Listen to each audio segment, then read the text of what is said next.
Hey folks, Steve here. Sorry about the strobing if it shows up. I've got an LED light on. I'm in here without power.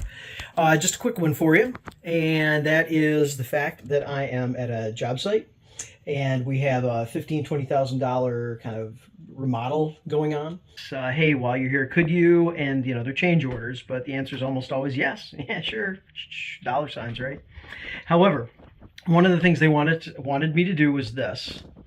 Down here I have a box, and it has a lot of parts for a ceiling fan, including the base.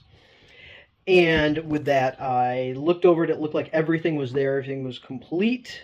And so it's my job to actually install it up here. So I pulled down the existing light, which sits right there, and I'll keep that together in case they want to use that somewhere else. And I'm installing it where that light was, of course. One thing you want to be aware of when you're doing this is if you're putting a ceiling fan up where there was no ceiling fan to begin with, you got to be attentive to the box that's in the ceiling. So check this out. So here's the box.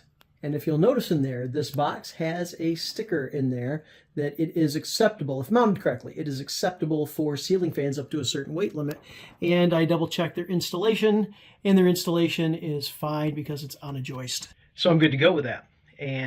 But that's one thing I wanted to check for. Otherwise, if that wasn't, I'd be on my way to the store right now picking up a ceiling fan box that would be rated for putting in an existing hole. So it's going to be designed a little bit differently so it still supports. So that's what I would be doing, but got lucky on this one. So so it's time for me to get this one installed. There you go. A little bit of a, hey, while you're on the job site tip that you might want to think about. Contractors, we already know this stuff.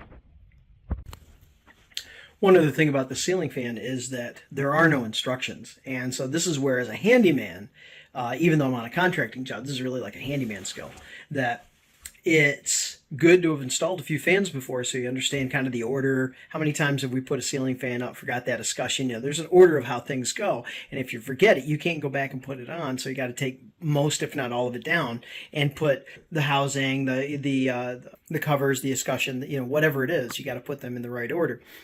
And so here is where it just really benefits when you have just a box of parts to have done this before, not just even once or twice, but maybe a whole bunch of times. Now, fortunately, these days there are YouTube videos out there that I assume will either cover this exact model or something so similar that you're like, okay, I got this now.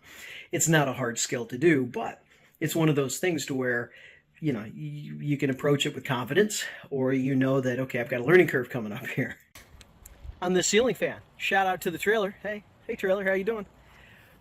Paper towels, Windex. I have a lot of cleaners in there. Now, I don't have every cleaner, but I have a lot of cleaners in there. And as I'm putting up this old ceiling fan, it is incredibly dusty. It's been setting for 2 years in their basement, and it was probably dusty when they pulled it down, and it wasn't cleaned. And I'm assuming that how many people are actually cleaning their ceiling fans? I know some people that do, but I know a lot of people that don't. And so you get up there to take a look at the ceiling fan, and there's a ½ inch of dust on the fan blades on the top and all that. So shout out to the trailer in that I'm able to clean as I go. So when I'm done and I walk away from it, it's going to look as new as I can make it look. The side of, you know, any old stray paint or something like that. And that's, you know, the mark of a professional install, right? Okay, task is done. I'm on the cleanup phase. Let's check it out. Unfortunately, all these switches are accounted for. This is the only one that actually operates anything in this bedroom. That's a hallway. This is the light here. And then this is looks like the laundry, or I don't know, whatever that room is. But working out well. Their chains need to be extended a little bit, but I do not have the appropriate colored chain for that. All right, well, there we have it. I basically just have a couple of tools to pick up, and then I will tell you about all the tools that I needed for this job, and that'll be it for this video. All right, so the tools that I needed to get this job done, the tools that I used to get this job done. If I needed them all, that could be another question. Here's one thing right up here because it's charging. I have a headlamp. I actually have 3 sets of headlamps that are rechargeable, USB rechargeable. There's one set. There's a set back there. There's a set back there. So I have 3 sets. I used a job site light because it was just as easy to light up that room as it was to just try and use that light hanging up there, but I used that light as well. After that, used my driver with an extended bit screwdriver. This is a 6-in-1, but I only needed, I believe, the Phillips side. I don't think I needed any flathead, but I had it. I did strip a little bit of wire, so I used wire strippers. And I have a pair of linesmans, although I didn't need to use these on twisting any wire because it was braided to solid. And the only other thing that I needed was a few wire nuts. I didn't need the linesmans, but if you're twisting solid wires, it's nice to have the linesmans.